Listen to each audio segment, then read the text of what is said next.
Hey guys, it's Sagher. I am a realtor here in Montreal, Quebec, Canada.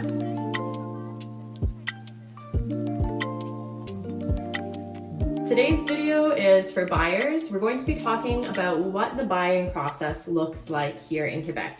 And the reason I'm doing that today is because I've recently been receiving a lot of buyers coming in from other provinces, such as Ontario, Calgary, and BC.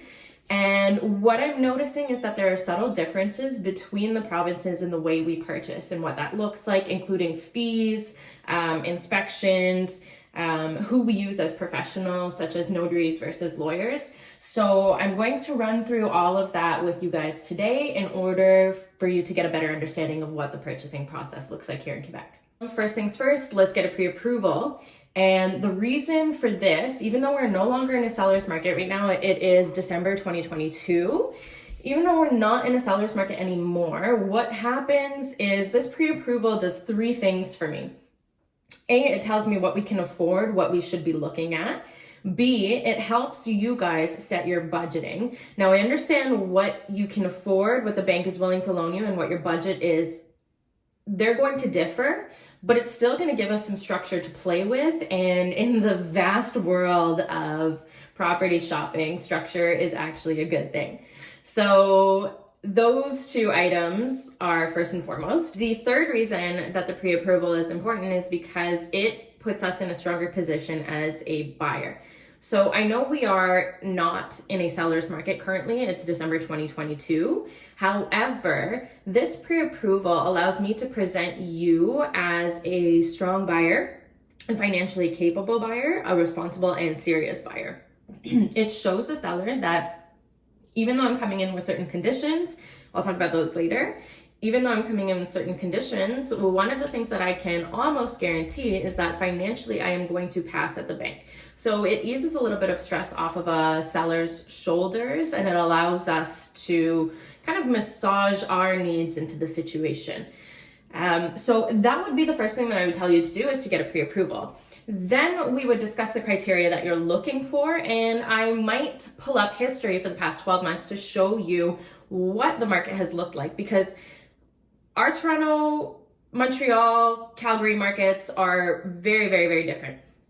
So in order for you to get a good idea of what we are looking at here in Montreal together, I will show you, based off of what you're asking for, based off of your budget, what has sold in the last 12 months, and that'll kind of help you get a steady picture of what we can purchase. Now, step number 3 is visits. A lot of the times, people who are coming to me from Calgary, Ontario, BC, sometimes you're physically not here in Montreal. So one of the things I do offer is virtual visits, where I will hop on my FaceTime, WhatsApp, whatever app it is that we can use in order to get you visiting the home. We'll hop on that in order to really give you a picture of what the properties look like, because there are a lot of features that are different between Montreal and, at least from what I know, Ontario homes. One of the things that we'll see very often over here in Montreal is that central heating and cooling is not as common as what you would get in Ontario. So that was just one feature that I can think of off the top of my head. Or exterior or interior staircases. Those are very different as a feature. In Montreal, we principally see exterior staircases, whereas in Ontario, you'll end up seeing a lot of interior staircases. So these are small things that make a difference, that help you understand. I know it is very minuscule, but I'm telling you the amount of people that I've had that have gone, oh, okay, that's different. That's something to keep in mind. You know, winter's a little bit more aggressive over here versus Ontario or BC. Just those small things that can help you feel a little bit more at ease with the product that you're purchasing. So once we go through visits, sometimes they'll end up being virtual, and then maybe there's a weekend where you go, okay, that's it, bam, I am here in Montreal for this weekend, let's blitz the visits, let's go. And let's say you find something that you like and you say, okay, Caitlin, I'm ready to pull the trigger, let's make an offer. Then we will do just that. We will make an offer, and we will make it conditional based on your situation. So like I said, December 2022, right now we are not in a seller's market. That means that you can place a couple of more conditions right now than we could have a year ago.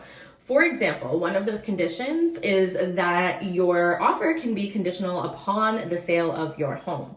So that will look different for different areas, different people, but that is one of the things that we can do. So let's say you've already got your home sold, however, and you don't have that condition. The other two conditions that I would put is financing. Even though we have the pre-approval, we still have to get financing on that particular home. A pre-approval is a letter saying generally the bank will loan you this amount. But a final approval looks like, okay, bank has studied this home, they've possibly done an evaluation, and they've said, yes, we are okay with loaning you exactly this amount for this home. So that would be one condition. Another condition would be your inspection. And it's not a fail or pass kind of inspection here in Quebec as I've heard that it is in Calgary, for example. An inspection is totally up to you whether or not you want to do this inspection. However, I do recommend that you do an inspection. Now, I'll give you a couple to choose from and you'll say, okay, you know, I've called them all and this is the one that's available and this is the one that I clicked with, let's go. So we'll get that inspector in and they will do a tour of the home. And if there is anything that breaks the function of the home, then we will move forward with either pulling back or going forward and negotiating appropriately. So those would be two conditions. Now, let's say we are satisfied with all of those conditions. Well, then we will move forward and we will say, hey, we're good to go. Next thing, notary date. So here in Quebec, we use notaries to sign the deed of the sale, to sign the mortgage, and we don't use lawyers. So that could cost you anywhere around $1,500. And one of the things I forgot to mention, an initial inspector may cost you anywhere from $700 to $1,000. Now it depends on if you end up doing further inspections, such as foundation, structure, things like that will cost you a little bit extra if you have to do a water test, if you have to do any sort of additional inspections, those are going to be extra and we can discuss those costs on a unique basis. Once we've passed the notary phase, the next thing is actually moving in. So you might incur moving costs and those costs will vary depending on how small or large the property is that you're purchasing, or if we've negotiated quite a bit of furniture or not. Those kinds of costs are going to change. So you've got your moving costs that you need to think about. And then we also have something called welcome taxes here in Quebec. And those will come around 2 months after you purchase. A welcome tax is basically based off of the property purchase price and whether you are in Montreal or the rest of Quebec. Montreal's got a little bit of a higher rate than the rest of Quebec. So welcome taxes, they actually go by